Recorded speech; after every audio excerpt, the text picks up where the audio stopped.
5 weeks now since the story broke that has since captivated Connecticut and the nation. And we're still asking, where's Jennifer? With us today to talk about this is Brian Foley. Of course, he's been on our program before, back when he was with Hartford Police. He is now with the Department of Emergency Services and Public Protection. And good morning. We'll still call you Chief Foley because that was your last title. Everyone just calls me Foley, but go ahead. So welcome back to the program. Thanks. So first of all, tell us about your new situation here with the agency that really oversees soon police. After Governor Lamont selected Commissioner Ravella to be the commissioner of the Department of Emergency Services and Public Protection, he had reached out.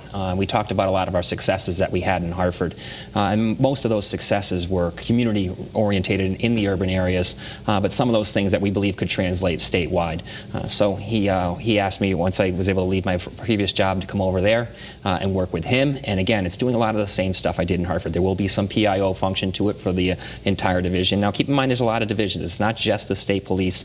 There's several lab, there's Homeland Security, Emergency Services, the 911s, the Fire Academy. So there's a lot of departments there and a lot of work to do. But really, we believe there's a lot of area to improve within the department to outreach, especially into the urban areas. So we're going to work on New Haven, New Britain, Waterbury, Hartford, and just getting our departments and a lot of our troopers involved in the cities, in the urban areas as well. But not to forget the rest of the states also. But we just see a lot of areas of improvement, and along with the police academies as well, we think we can do better in some of the outreach that we do. I want to address the Doulos case. Is state police overseeing the entire investigation at this point? No, I think the best way to put it would be that State's Attorney Coangelo is the one who is overseeing the entire investigation, as it was initiated down in New Canaan, but then it began to spread around the state, as we saw unfold several weeks ago, to include Farmington and the Hartford Police and a couple of regional teams down in the south end of the state.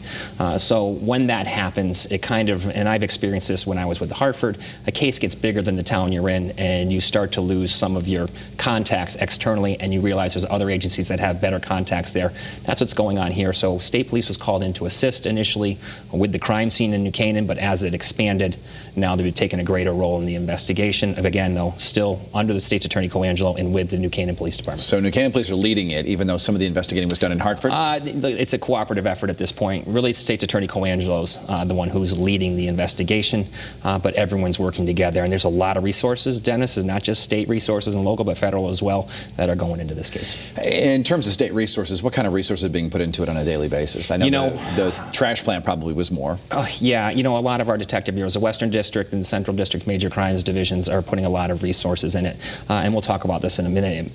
There's also 3 police shootings they're investigating at the same time. So this has taken up a lot of time and a lot of dedication, as you saw at the trash plant, from some of the best detectives you've ever seen. And while we're on the detective thing, if you look at Commissioner Ravella and the Colonel of State Police, Colonel Malikas, these two guys, Ravella and Malikas, are 2 retired detectives, cold case detectives, and homicide investigations really are their bread and butter. And so they're really watching this closely. So you have, between the major crimes detectives in the state police and New Canaan police, and even you had some guys in Hartford working on this, you have some of the best homicide detectives and missing persons detectives this state has to offer. I can say that with complete confidence. What is this costing state police?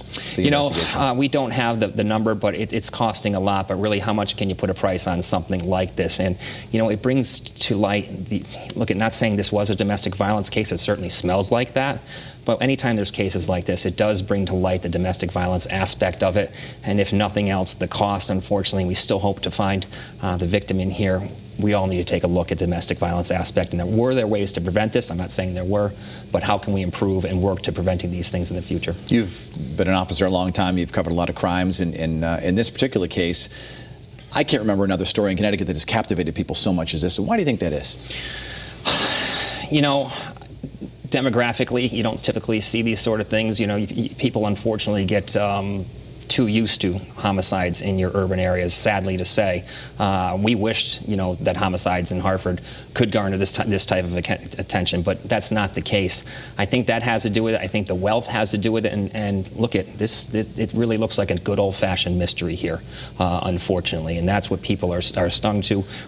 And of course, the media is not only playing it up as they should or should not, yeah.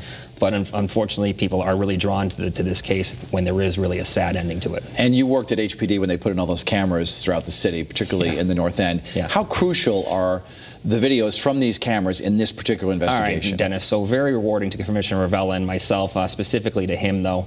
7 years ago when he started to put together the crime center and C4, and he involved the community, the ACLU, all the community groups to let them know this is not about active surveillance, this is about criminal investigation and protecting our city. When we found out that when someone had walked into our office and said, hey, do you guys know where these 2 streets are specifically? I'm not going to name them. And we said, of course we do. We said, we have cameras there right now. And within an hour, they had video evidence from those streets. And so we were rewarded in that we put that umbrella over the city 7 years ago, and here it is coming in to pay off. And you can imagine any suspect that didn't think there was video to find out there was video. Certainly their heart must have dropped, and that was a good moment for us. And I know that you're not allowed to talk about the evidence, but there are some people out there saying, well, they found absolutely nothing at the trash plant. Is that accurate? Look, the detectives worked a long time, and what they did there needed to be done, and I think every single one of them, considering the circumstances, considering whether evidence was or was not found, would tell you that what they did was worth it. There has been significant evidence found in this case, and I know the general public, that was such a media interest, they want to hear about what that is. What is that evidence? And let me tell you why we can't say. There's evidence that gets found in crimes, and the only people who know what that evidence is the suspect and the victim. And when the police discover it, they don't want to put that out publicly, because a defense attorney would use that in court to say that this person knew about it or that person knew about it because they saw it on TV. So police have to keep that close to their chest. It's information known only to the suspects and witnesses, and it does the criminal case no good to talk about it publicly. We'd love to put everything out there, but right now there's a family, there's children, and that criminal case to them is all that the police can do to protect, or at least do the best we can for them. I want to shift gears a bit, and the 2 investigations into officer-involved shootings that the state police are handling right now. Where do those stand? All right, so Dennis, there's 3 really. There's one in Wyndham, but there was an exchange of gunfire there. The other 2 are Wethersfield and New Haven, involving the Hamden police. Those are just about wrapped up, and so typically you saw these things take 6 months to a year. Commissioner Ravello is committed to getting these in around 3 months, and 2 of them happened in April. The one in Wyndham was in February, but that was an extended scene, and there was a lot of elements to it. Those will be wrapped up within a week or 2, all 3, and they're going to go to the state's attorney's office. From there, the state's attorney will look at it, review, and submit or come up with findings. Was it justified or was it not justified? And more importantly, were there any criminal violations? Were there any law violations within there? And that's what they have to determine, and we'll see how long that takes. Brian Foley, good to see you back here on the program. Thanks, and congrats on the new job. Thank you. In just a moment, we'll talk about a newly reborn, with a new attitude, Republican Party, with its newly reelected leader, J.R. Romano. And we welcome your comments on social media right now. You can find me on Instagram, Facebook, and Twitter.